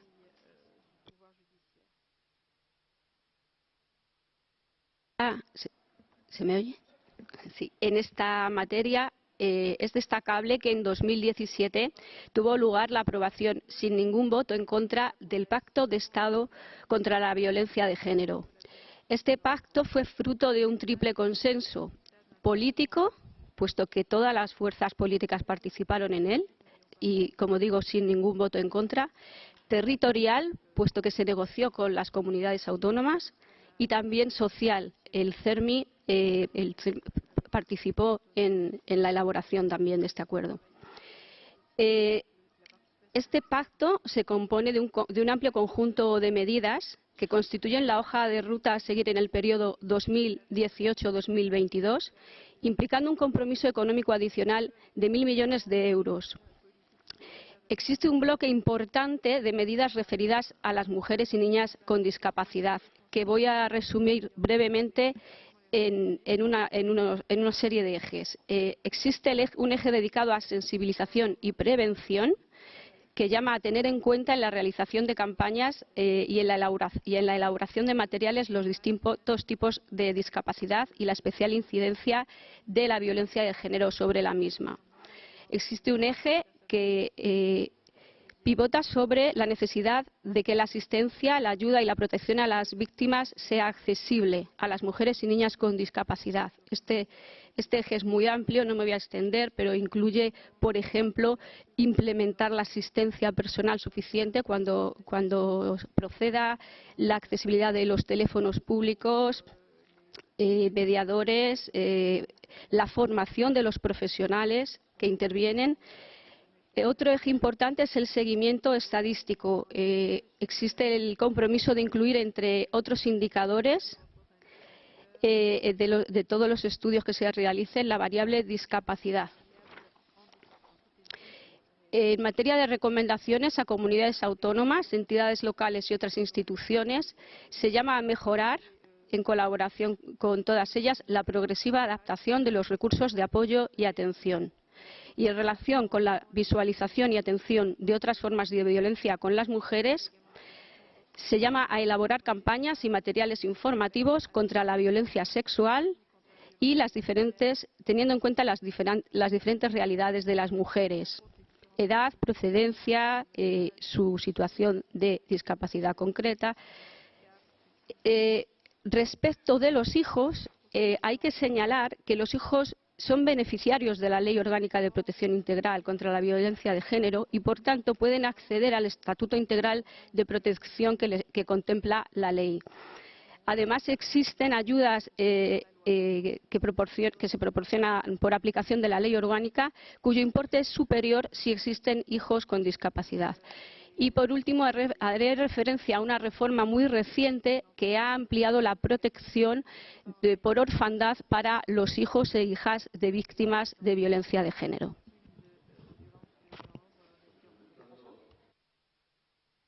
Mi compañera de delegación, quisiera hacer algunas aportaciones desde una perspectiva judicial de aplicación del ordenamiento vigente. En primer lugar, se ha interesado por los ilustres miembros del comité qué medidas se han adoptado en España acerca de la perspectiva de género en el tratamiento de la violencia de género en general y en particular cuando la víctima es menor, es una persona con discapacidad. Bien, en este punto han sido varias las medidas. Yo destacaría, y por ser las más recientes, medidas de formación en el ámbito para los operadores jurídicos, es decir, en el ámbito judicial. Se estima necesario la especialización de órganos judiciales y la adecuada formación. En segundo lugar, me gustaría destacar la necesidad de evitar siempre la victimización secundaria, pero esto es particularmente relevante cuando se trata de personas especialmente vulnerables. En estos casos, en la legislación procesal española se contemplan una serie de medidas tendentes a evitarla, que pasan por evitar una confrontación visual con el agresor, pasa porque el interrogatorio no se repita, con que sea suficiente el que se dicta por primera vez y que se haga con los apoyos necesarios y a través de personal especializado. Y también me gustaría señalar que efectivamente no son pocos, desgraciadamente, los casos de delitos, sobre todo contra la libertad sexual, cometidos sobre mujeres con discapacidad, y en no pocas ocasiones estas mujeres son niñas, son menores de edad. En este libro, que está disponible en la página web del Consejo General del Poder Judicial, se recogen decenas de sentencias sobre este asunto, y a mí me gustaría destacarles a ustedes que en la gran mayoría de estas sentencias, la única prueba de cargo suficiente para desvirtuar la presunción de inocencia y que, por lo tanto, permitió sentencias condenatorias fue la declaración de la víctima. Insisto, única prueba de cargo de víctima, persona con discapacidad, cuya circunstancia está la de la discapacidad, no ha sido, no es, no está siendo un óbice que reste verosimilitud, que reste credibilidad al testimonio de la víctima. Creo que esto es relevante. Esta interpretación está evitando que haya zonas de impunidad en delitos cometidos contra personas que normalmente tienen mayores dificultades en el denunciar los delitos, los abusos de los que son objeto. Muchísimas gracias. Pasamos al artículo 7, niños y niñas con discapacidad. Y antes de dar la palabra al representante del Ministerio de Sanidad, Consumo y Bienestar Social, quisiera proporcionar unos datos que nos han sido demandados o requeridos respecto de la situación de acogimiento y institucionalización de los niños con discapacidad. Tengo que decir que, en el caso de España, los niños con discapacidad en situación de acogimiento familiar suponen el 36% y permanecen en institución el 64%.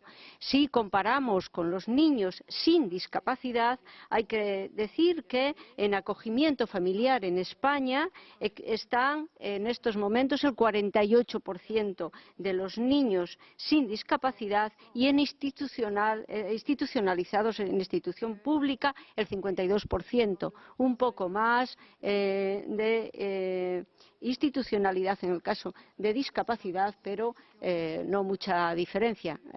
Seguimos trabajando en esta dirección, no les quepa ninguna duda. Y ya tiene la palabra el representante del Ministerio de Sanidad. Muchas gracias por su atención. Bueno, lo primero es que, gracias, la persona que encabeza, la ministra, ya ha dado algunos datos de los que nos requerían.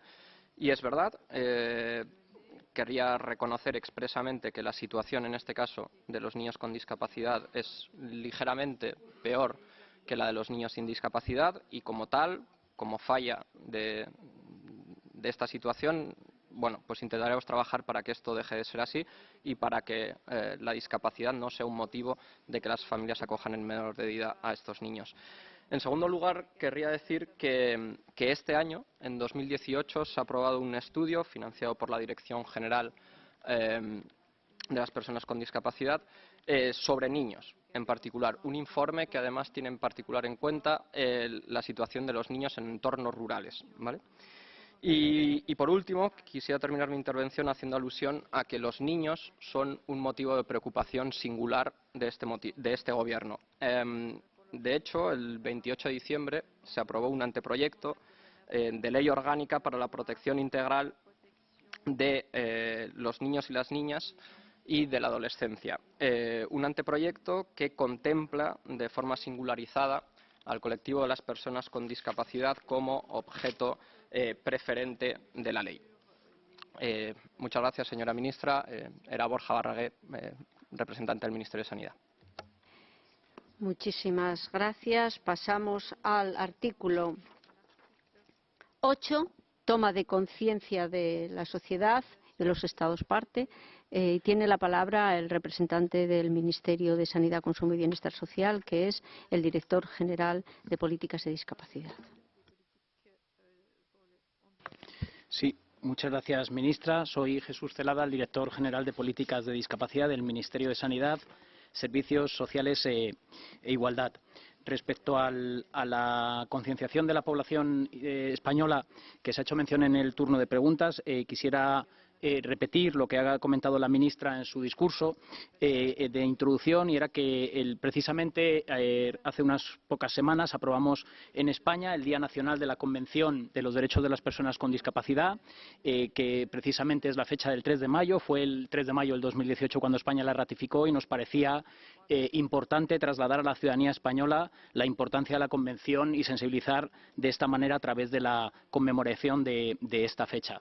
Pero no solamente celebramos el 3 de mayo como Día de Reconocimiento a los Derechos de las Personas con Discapacidad, sino que además también, con el fin de sensibilizar en el ámbito de la lengua de signos, en 2015 aprobamos que el 14 de junio fuera declarado el Día Nacional de las Lenguas de Signos Españolas. Así también se realizan múltiples campañas de sensibilización, muchas de ellas por entidades sociales a través de subvenciones concedidas por fondos públicos de la Administración General del Estado. Y, por supuesto, también se realizan campañas propias desde el Ministerio y, en concreto, recientemente hemos celebrado una relativa a la estigmatización de personas con problemas de salud mental. En cuanto a los medios, es cierto que en los últimos meses hemos trabajado intensamente en el tratamiento de las personas con discapacidad en los medios de comunicación. Tan es así que el día 5 de mayo se inaugurará un programa, se estrenará un programa en la 2, una cadena de televisión pública y de carácter estatal, que se titulará el programa de Seda y Hierro y que tratará diferentes aspectos relacionados con las múltiples discapacidades.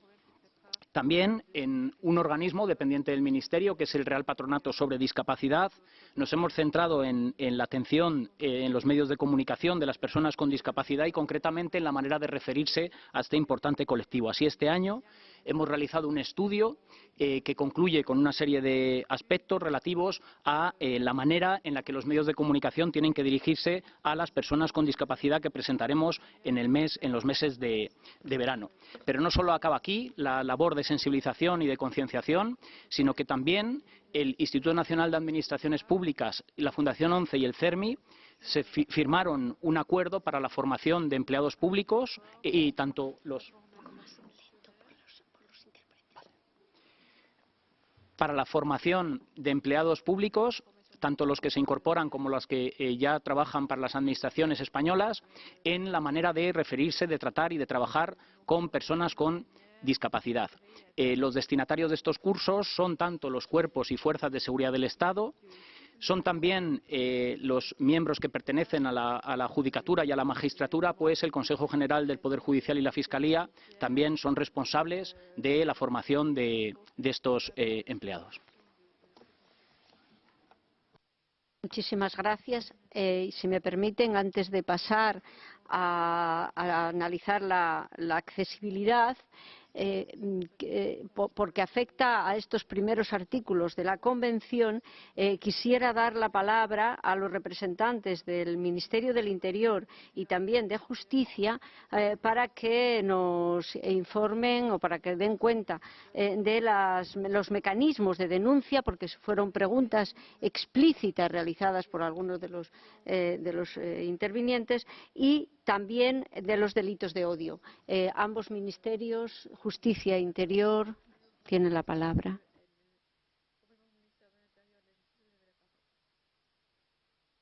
Muchas gracias.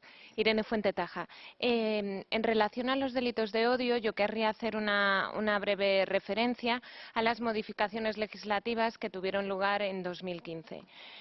Nuestro Código Penal fue modificado con el objeto de reforzar y mejorar la legislación en materia de delitos de odio.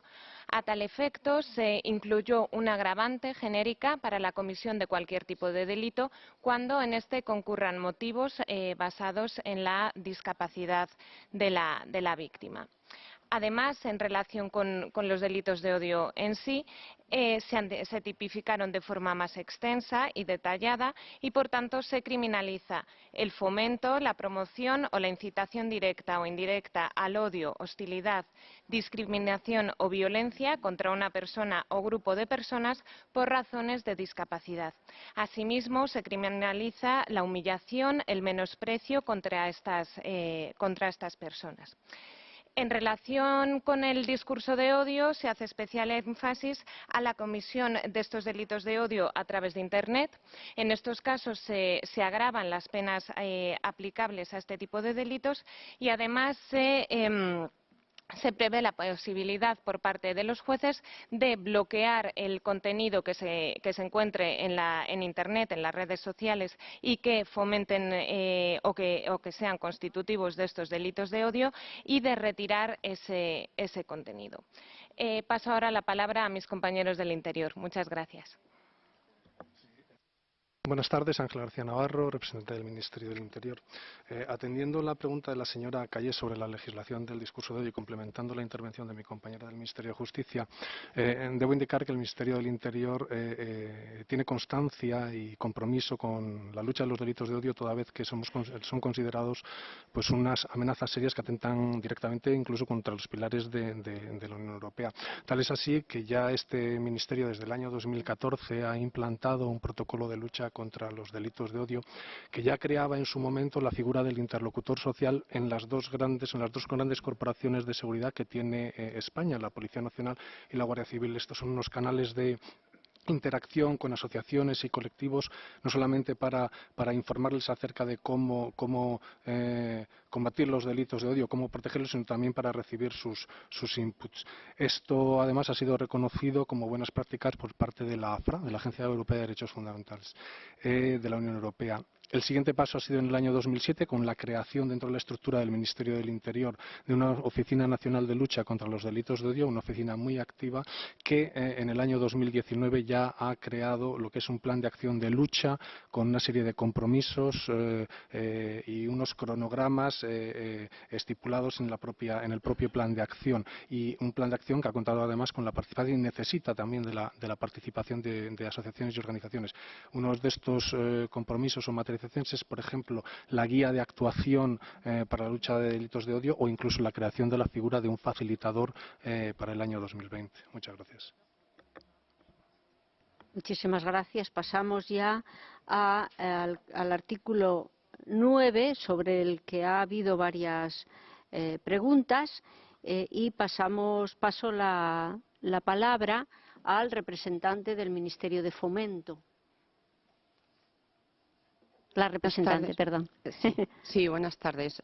Soy Ángela de la Cruz y trataré de dar una respuesta conjunta a las preguntas formuladas por la señora Utami y el señor Ruskus en relación con la legislación y las medidas específicas financieras relacionadas con inversión en temas de accesibilidad universal. España dispone de numerosa legislación sobre accesibilidad universal y no discriminación para las personas con discapacidad, tanto en el ámbito estatal como en el ámbito autonómico. Es de resaltar que la legislación estatal tiene carácter básico y, por lo tanto, supone un mínimo común denominador que todas las comunidades autónomas que tienen una amplia potestad legislativa tienen que respetar. Desde ese punto de vista, simplemente mencionar que esta legislación de accesibilidad abarca desde los edificios públicos a los edificios privados, abarca a las viviendas. Tenemos normativa de accesibilidad como un documento específico dentro del Código Técnico de la Edificación, y no solo es aplicable a la vivienda de nueva construcción, sino también a las viviendas y los edificios que son objeto de rehabilitación y de renovación. Tenemos legislación específica para accesibilidad, garantizar la accesibilidad en los espacios urbanizados, espacios públicos urbanizados, calles, plazas, parques y jardines públicos. Tenemos una normativa específica que garantiza la accesibilidad a todos los medios de transporte. Incluso recientemente se ha aprobado una norma de accesibilidad a los sitios web y aplicaciones para dispositivos móviles en relación con los servicios de carácter público. En cuanto a las medidas financieras, las actuaciones de accesibilidad conforman un apartado específico de financiación dentro de los planes de infraestructuras, tanto nuevamente del Estado como de las comunidades autónomas, y resultan especialmente resaltables aquellas subvenciones que están previstas para permitir que en los edificios de tipología colectiva, que son la inmensa mayoría en España, las familias que tienen menos ingresos puedan acceder a estas subvenciones y no poner trabas a la realización de obras de accesibilidad, sobre todo a la implantación, la instalación de ascensores en los edificios de 3 o más plantas que no disponen de ellos. Gracias. Muchísimas gracias. ¿Nos puedes informar también sobre las recientes decisiones del Ministerio de Fomento sobre el transporte? Bueno, en concreto hay dos medidas En concreto, hay dos medidas específicas que resultan de especial interés, que es la ampliación de la tarjeta dorada para el acceso a los medios de transporte, donde se ha garantizado para aquellas personas con discapacidad igual al 33% frente al 65% que estaba establecido actualmente. Entrará en vigor ahora en el mes de abril. Y luego también queríamos destacar las ayudas extraordinarias que AENA está implantando en relación con la asistencia a personas con discapacidad en los medios de transporte aéreo, en los aeropuertos. Muchísimas gracias. Ha habido una batería de preguntas que afectan a 4 asuntos que de forma directa o indirecta están relacionados con el artículo 10 de Derecho a la Vida.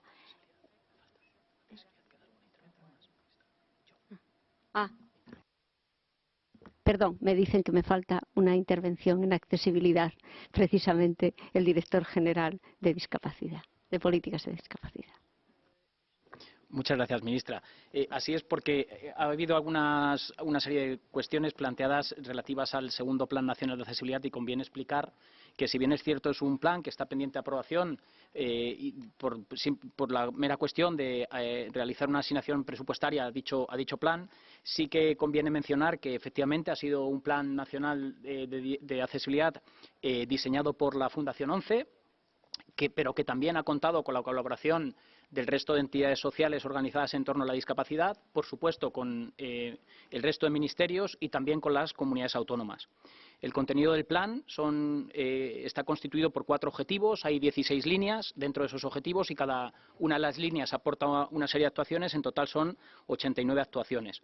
Aunque el plan no esté aprobado, sí que es verdad también que a través de una serie de convenios desde el Real Patronato sobre Discapacidad hemos conseguido ejecutar una parte considerable del plan en estos últimos 3 años, desde el año 2016, a través de convenios firmados entre el Real Patronato sobre Discapacidad y la Fundación ONCE. En concreto, hay una aportación económica de prácticamente 1 millón de euros por año y gracias a esa aportación, a día de hoy, pues, se puede considerar que hay ya 31 medidas que se han avanzado. Algunas de ellas están a punto de cerrarse y hay 3 líneas, de las 16 hay 3 que se podrían considerar también ejecutadas.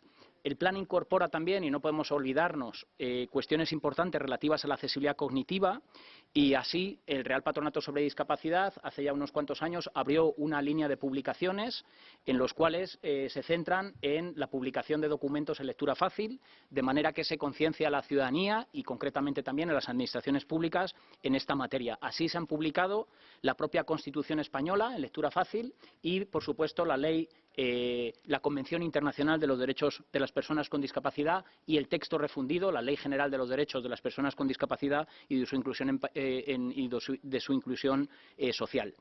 En el mismo ámbito de la accesibilidad cognitiva, mencionar que no solamente existen estas aportaciones puntuales a los textos para enriquecer la biblioteca española en el ámbito de la lectura nacional, sino que también el propio plan incorpora medidas de accesibilidad cognitiva. Desde un punto de vista normativo es el refuerzo. Desde el punto de vista económico, vuelvo a mencionar el convenio entre el Real Patronato y la Fundación ONCE, que se preocupa también por la accesibilidad cognitiva, y existe un centro técnico de referencia estatal que se llama CEAPAD, que depende también del Ministerio y el cual también se preocupa y trabaja la accesibilidad cognitiva. Y, por último, también contestando a una de las cuestiones planteadas por el señor Cháquez respecto a la accesibilidad y al tratamiento de la discapacidad en los medios de comunicación, indicar que existe una ley, que es la Ley 7/2010, que contempla una serie de parámetros que recogen la accesibilidad tanto en la subtitulación como en la lengua de signos y la audiodescripción, una serie de porcentajes que están obligados a cumplir las cadenas de televisión en abierto y estatales y que a día de hoy la Comisión Nacional del Mercado y las Competencias, dependiente del Ministerio de Industria, es el responsable de velar por el cumplimiento de esos porcentajes en la accesibilidad a los medios de comunicación. Gracias, ministra. Muchas gracias. Decía que de forma directa o indirecta hubo 4 preguntas relacionadas con el artículo 10.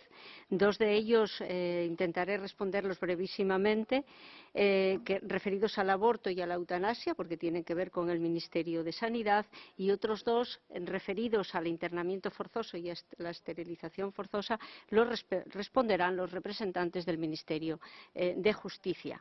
Respecto al aborto, que está recogido dentro de la Ley de Salud Sexual y Reproductiva y interrupción voluntaria del embarazo, la diferenciación entre 14 y 18 y 22 semanas es debido a que hasta la semana 14 el aborto, la interrupción voluntaria del embarazo se debe de forma exclusiva a la voluntad de la mujer de continuar o no con ese embarazo. Este límite está establecido por la propia evidencia científica de autonomía, de supervivencia o de posibilidades de vida del feto, y en el caso de la extensión hasta las 22 semanas la razón se debe a la posible existencia de enfermedad grave física o psíquica de la mujer embarazada, y también con la capacidad diagnóstica sobre malformaciones graves, así lo dice la ley, y en muchas ocasiones inviables con la vida del feto. Esas son las razones de la discriminación en estos 2 periodos, en ambos casos, o en todo caso, basadas en la evidencia científica. Y respecto de la eutanasia, tengo que decir que es un nuevo derecho regulado por la legislación española y la ley de cuidados paliativos también. Las 2 leyes decayeron con la convocatoria electoral, con la disolución de las Cortes Generales en distinto grado de tramitación, y tengo que decir que en el caso de la eutanasia, sobre la que ha habido alguna cuestión que se ha manifestado por parte del CERMI, porque las razones para solicitar, las situaciones para solicitar la eutanasia, que se regula como un nuevo derecho basado en el artículo 10 y en el artículo 15 de la Constitución española, que regulan el derecho a la vida y también la integridad física, psíquica y moral de las personas. En regulación a estas situaciones se indicaba que las situaciones en las que se encontraba la persona que demanda la eutanasia se reunieran las condiciones de enfermedad grave o discapacidad grave. A través de conversaciones con el CERMI hemos acordado que se presentaría una enmienda para eliminar la condición de discapacidad y asimilarlo solo al caso de enfermedad grave. No obstante, insisto, estas 2 leyes, la ley de cuidados paliativos al final de la vida y la ley de eutanasia, han decaído como consecuencia de la disolución de las Cortes Generales y por la convocatoria electoral.